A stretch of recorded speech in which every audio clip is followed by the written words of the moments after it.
प्रणाम।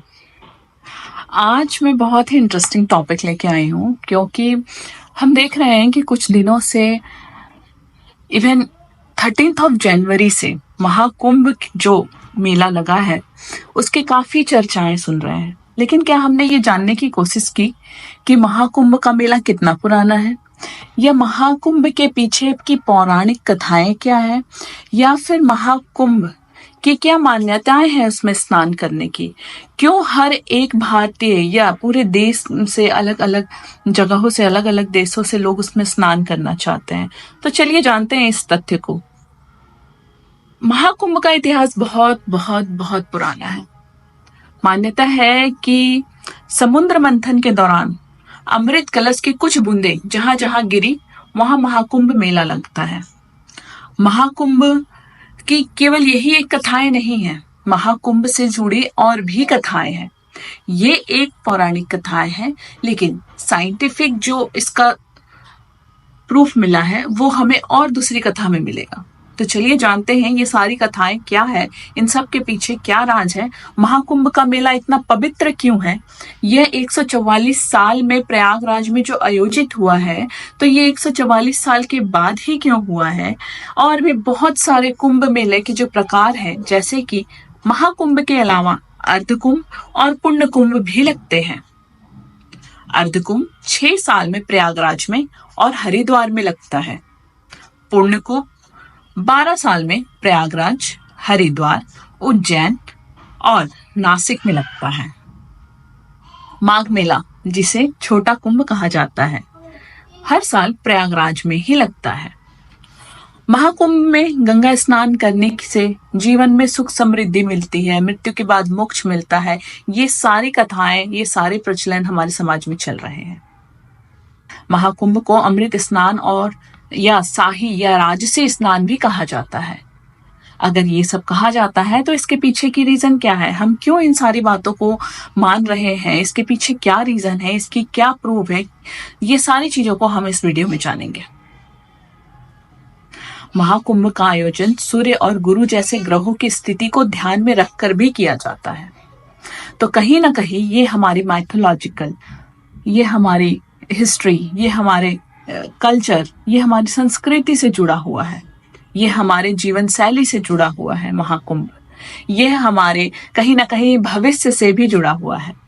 अगर आप एस्ट्रोलॉजी में विश्वास करते हैं तो महाकुंभ कहीं ना कहीं आपके एस्ट्रोलॉजी से भी जुड़ा हुआ है। महाकुंभ का आयोजन सूर्य और गुरु जैसे ग्रहों की स्थिति को ध्यान में रखकर किया जाता है।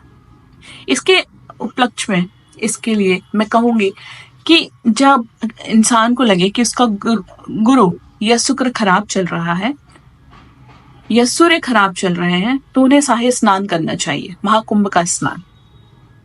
अर्थात सूर्य और गुरु जैसे ग्रह को ठीक करने के लिए स्नान करना चाहिए महाकुंभ में। इसके पीछे ये है कि आप सुबह जल्दी उठकर नहाएं, सूर्य को जल दें, जिससे कि आपका सूर्य का ग्रह, गुरु के ग्रह जो आपके खराब चल रहे हैं आपकी कुंडली में, वो सही हो जाए।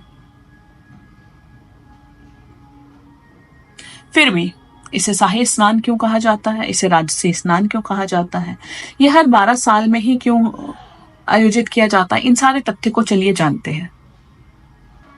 कुछ ग्रंथों में बताया गया है कि कुंभ मेला का आयोजन 850 साल से भी ज्यादा पुराना है। आदि शंकराचार्य द्वारा महाकुंभ की शुरुआत की गई थी। कुछ कथाओं में बताया गया है कि कुंभ का आयोजन समुद्र मंथन के बाद किया गया था, जबकि कुछ विद्वानों का कहना है कि गुप्त काल के दौरान से ही इसकी शुरुआत हुई थी। लेकिन सम्राट हर्षवर्धन से इसके प्रमाण देखने को मिलते हैं। इसी के बाद शंकराचार्य और उनके शिष्यों द्वारा सन्यासी अखाड़ों के लिए संगम तट पर शाही स्नान की व्यवस्था की गई थी। हालांकि कुछ ऐतिहासिक साक्ष्य यह भी मिलते हैं जिनसे सिद्ध होता है कि महाकुंभ का आयोजन राजा हर्षवर्धन के राजकाल में आरंभ हुआ था। प्रसिद्ध चीनी यात्री हेंगसांग जब अपनी भारत यात्रा के बाद उन्होंने कुंभ मेले के आयोजन का उल्लेख किया था, इसी के साथ उन्होंने राजा हर्षवर्धन का भी जिक्र किया था। उनके दयालु स्वभाव के बारे में भी उन्होंने जिक्र किया था। हिंगशांग ने कहा था कि राजा हर्षवर्धन लगभग हर 5 साल में नदियों के संगम पर एक बड़ा आयोजन करते थे, जिससे वह अपना पूरा कोष गरीबों और धार्मिक लोगों में दान दे दिया करते थे। दूसरी कथा यह भी है, जिसे हम पौराणिक कथा कहते हैं, कि समुद्र मंथन के बाद शिव पुराण, मत्स्य पुराण, पद्म पुराण, भविष्य पुराण समेत लगभग सभी पुराणों में जिक्र किया गया है। और मान्यताओं के अनुसार समुद्र मंथन के दौरान जब अमृत कलश बाहर आया था, तब देवताओं और राक्षसों के बीच तानातानी और संघर्ष को कम करने के लिए भगवान विष्णु ने मोहिनी अवतार लिया था। इसके बाद भगवान और राक्षसों के बीच संघर्ष काफी ज्यादा बढ़ गया, तो उन्होंने इंद्रदेव के पुत्र जयंत को यह अमृत कलश सौंप दिया था। जयंत कौवे का रूप धारण कर राक्षसों से अमृत कलश को छीनकर उड़ चले थे। जब वह घट को लेकर भाग रहे थे, तो अमृत कलश की कुछ बूंदें प्रयागराज, उज्जैन, हरिद्वार, नासिक में गिर गई थी। जहां जहां अमृत कलश की बूंदें गिरी, वहां वहां कुंभ मेला का आयोजन किया जाता है। महाकुंभ में स्नान करने का इतना महत्व क्यों है? जब जयंत कौवे के रूप में अमृत कलश को लेकर जा रहे थे, उनकी जीभ पर भी अमृत की कुछ बूंदें लग गई थी, जिस वजह से कौवे की आयु लंबी हो गई थी। ऐसा कहा जाता है कि कौवे जब भी मरता है तो दुर्घटना से उसकी मृत्यु होती है। अमृत कलश लेकर जब जयंत भाग रहे थे, तो कुछ बूंदें प्रयाग, उज्जैन, हरिद्वार, नासिक में जो गिरी थी, इसलिए यहाँ महाकुंभ का आयोजन किया जाता है। और मान्यता यह है